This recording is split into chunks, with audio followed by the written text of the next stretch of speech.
ದರ್ಶನ್ಗೆ ಹಾಸಿಗೆ ದಿಂಬು ಕೊಟ್ಟಿಲ್ಲ ಎಂಬ ವಿಚಾರಕ್ಕೆ ಸಂಬಂಧಪಟ್ಟಂತೆ ಸೆಪ್ಟೆಂಬರ್ 25ಕ್ಕೆ ವಿಚಾರಣೆಯನ್ನ ಕೋರ್ಟ್ ಮುಂದೂಡಿಕೆ ಮಾಡಿದೆ. ಕಾರ್ತಿಕ್ ಮತ್ತೊಬ್ಬ ಕೇಶವ್ ಏನಿದಾರಲ್ವಾ ಅವರು ಗೈರಾಗ್ಬಿಟ್ರು. ಹಾಗಾಗಿನೇ ಈಗ ವಿಚಾರಣೆಯನ್ನ ಮುಂದೂಡಿಕೆ ಮಾಡಿದ್ದಾರೆ. ಇಂದು ಬ್ಲೂ ಜಾಕೆಟ್ ಧರಿಸಿ ವಿಚಾರಣೆಗೆ ಹಾಜರಾಗಿದ್ರು ದರ್ಶನ್. ವಿಡಿಯೋ ಕಾನ್ಫರೆನ್ಸ್ ಮೂಲಕ ಪವಿತ್ರ ಗೌಡ ಇಬ್ಬರು ಹಾಜರಾಗ್ತಾರೆ. ಕಳೆದ ಬಾರಿ ಕೈ ಎತ್ತಿ ಮಾತನಾಡೋಕ್ಕೆ ಅವಕಾಶ ಕೇಳಿದ್ರು. ಅಂದರೆ ಪಾಯ್ಸನ್ ವಿಷ ಕೊಟ್ಬಿಡಿ ಸರ್ ನ್ಯಾಯಾಧೀಶರು ಅಂತ ಕೇಳಿದ್ರು. ಆದರೆ ಈ ಬಾರಿ ಬ್ಲೂ ಜಾಕೆಟ್ ಹಾಕೊಂಡು ವಿಚಾರಣೆಗೆ ಹಾಜರಾದರು. ಮೌನಕ್ಕೆ ಶರಣಾಗಿದ್ದರು ದರ್ಶನ್. ಹಾಸಿಗೆ ದಿಂಬು ಕೊಟ್ಟಿರುವ ಬಗ್ಗೆ ಸ್ಪಷ್ಟನೆ ಕೇಳಿತು ಕೋರ್ಟು. ಜೈಲಾಧಿಕಾರಿಗಳಿಗೆ ಕ್ಲಾರಿಫಿಕೇಶನ್ ಕೇಳಿದರು ನ್ಯಾಯಾಧೀಶರು. ಮ್ಯಾನ್ಯುವಲ್ನಲ್ಲಿ ಇರುವಂತೆ ಸೌಲಭ್ಯ ನೀಡಲಾಗಿದೆ ಅಂತ ಜೈಲಾಧಿಕಾರಿಗಳು ಉತ್ತರ ಕೊಟ್ಟರು. ಸರ್ ಏನಿದೆಯೋ ಮ್ಯಾನ್ಯುವಲ್ ಇದೆಯೋ ಅದ್ರ ಪ್ರಕಾರವೇ ದರ್ಶನ್ ಅವರಿಗೆ ನಾವು ಟ್ರೀಟ್ ಮಾಡ್ತಾ ಇದ್ದೀವಿ, ಸೌಲಭ್ಯಗಳನ್ನು ಕೊಡ್ತಾ ಇದ್ದೀವಿ ಅಂತ.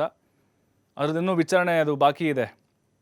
ಯಾಕೆಂದರೆ ಕೋರ್ಟ್ ತೀರ್ಪನ್ನು ಕೊಟ್ಟರೂ ಕೂಡ ಹೆಚ್ಚುವರಿಯಾಗಿ ದಿಂಬು ಮತ್ತು ಹಾಸಿಗೆಯನ್ನು ಕೊಟ್ಟಿಲ್ಲ ಅಂಥೇಳಿ ದರ್ಶನ್ ಪರ ವಕೀಲರು ಆರೋಪವನ್ನು ಮಾಡಿದರು.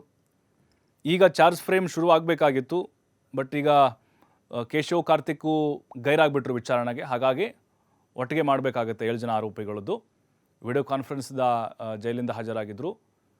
ಜೈಲು ಅಧಿಕಾರಿಗಳು ಈಗ ಕ್ಲಾರಿಟಿಯನ್ನು ಕೊಟ್ಟಿದ್ದಾರೆ. ಜೊತೆಗೆ ಈಗ ದರ್ಶನ್ ಪರ ವಕೀಲರ ವಾದ ಏನು ಅಂತ ಹೇಳಿದ್ರೆ, ಅಲ್ಲಿ ಯಾರೋ ಪಾಕಿಸ್ತಾನದವರು ಖೈದಿಗಳಿದಾರಂತೆ. ಅವ್ರಿಗೆ ಎಲ್ಲ ಕೊಡ್ತಿರಲ್ರಿ, ಕೇರಮ್ ಕೊಡ್ತಾರಂತೆ ಅವ್ರಿಗೆ ಆಟ ಆಡಲಿಕ್ಕೆ, ಅವ್ರಿಗೆ ಬೇರೆ ಬೇರೆ ಸೌಲಭ್ಯಗಳು ಸಿಗುತ್ತಂತೆ. ಅಂದರೆ ದರ್ಶನ್ ಏನ್ರಿ ಪಾಪ ಮಾಡಿರೋದು? ದರ್ಶನ್ ಯಾಕೆ ಟಾರ್ಗೆಟ್ ಮಾಡ್ತಾ ಇದ್ದೀರಿ? ಬೇಕು ಅಂತಾನೆ ಜೈಲಾಧಿಕಾರಿಗಳು ದರ್ಶನ್ ಅವರಿಗೆ ಈ ರೀತಿ ಹಿಂಸೆ ಕೊಡ್ತಿದ್ದಾರೆ, ನಡೆಸ್ಕೊಳ್ತಿದ್ದಾರೆ ಅನ್ನುವಂಥ ವಾದವನ್ನು ಅವರು ಮಂಡಿಸಿದಾಗಿದೆ ಆಲ್ರೆಡಿ. ಅಂದರೆ ನ್ಯಾಯಾಂಗ ನಿಂದನೆ ಆರೋಪವನ್ನು ಕೂಡ ಅವ್ರ ಪರ ವಕೀಲರು ಮಾಡಿದ್ದಾರೆ.